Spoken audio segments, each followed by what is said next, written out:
After issuing each man a suicide capsule, Colonel Leif Tronstad of the Norwegian Royal Army addressed his soldiers with chilling honesty. I cannot tell you why this mission matters so deeply.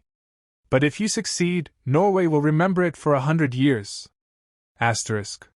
For their knowledge of the plant, land, and climate, the British turned to Tronstad and Company Ling to stop the Germans' heavy water production at Vemork. In October 1942, the first attempt to infiltrate the Vemork plant began with Operation Grouse and Operation Freshman. Although bombing the plant was favored by the American military, the British opted to run an SOE-sponsored mission based on Tronstad's guidance. Airspeed Horsa XCC British glider plane type used in Operation Freshman. Tronstad was strongly against bombing the plant for two reasons. First, if the bombs hit the liquid ammonia storage tanks at the plant's chemical complex, the civilian population in Rjukan was at risk. Second, the heavy water facilities were located in the basement of the plant under layers of concrete and metal, so bombing would not necessarily destroy them anyway. In the first stage of the mission, a small scout team of Norwegians codenamed Grouse parachuted from a plane and landed in the surrounding area of the plant to gather intelligence and prepare for the attack group. A month later, in November 1942, Operation Freshman commenced with a group of 39 British air troops.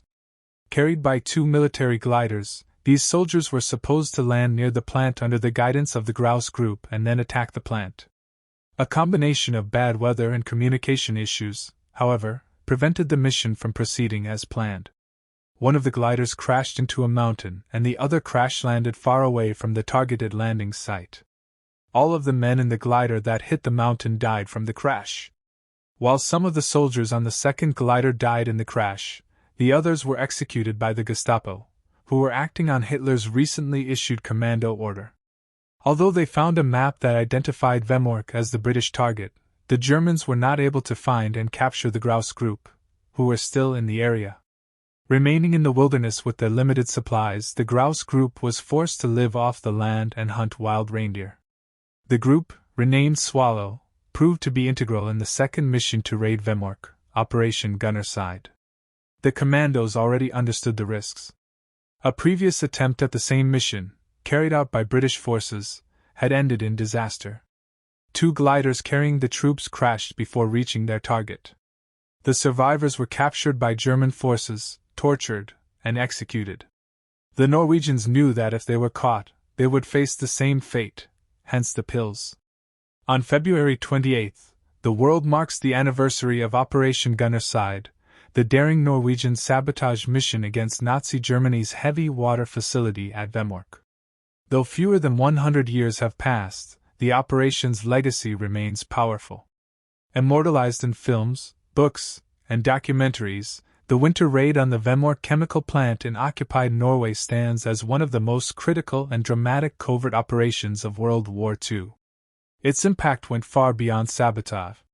By destroying Germany's supply of heavy water, the mission delayed Nazi nuclear research by months, time that proved decisive. That delay allowed the United States to surpass Germany in the race to build the first atomic bomb. While the atomic bomb is often associated with the Pacific War and Japan, the Manhattan Project was actually born out of fear that Nazi Germany might develop such a weapon first. Ironically, the war in Europe ended before either side possessed a functioning atomic bomb. A rehearsal for the Trinity test, the first U.S. nuclear detonation, took place on May 7, 1945, the very day Germany surrendered.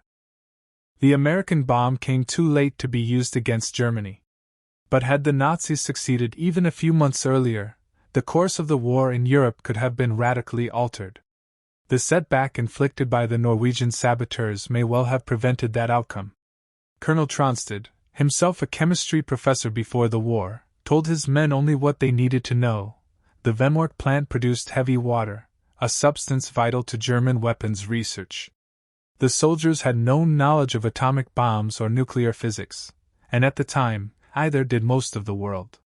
Heavy water is chemically similar to ordinary water, but heavier at the atomic level. Its hydrogen atoms contain both a proton and a neutron, rather than just a proton. Naturally occurring heavy water is extraordinarily rare, forcing the Germans to manufacture it artificially.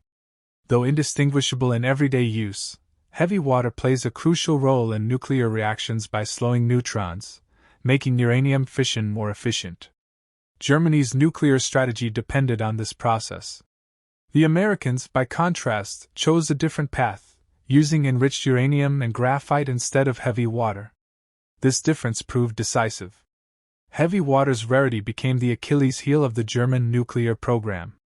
To exploit that weakness, the Norwegians adopted a radically different strategy from the failed British attempt.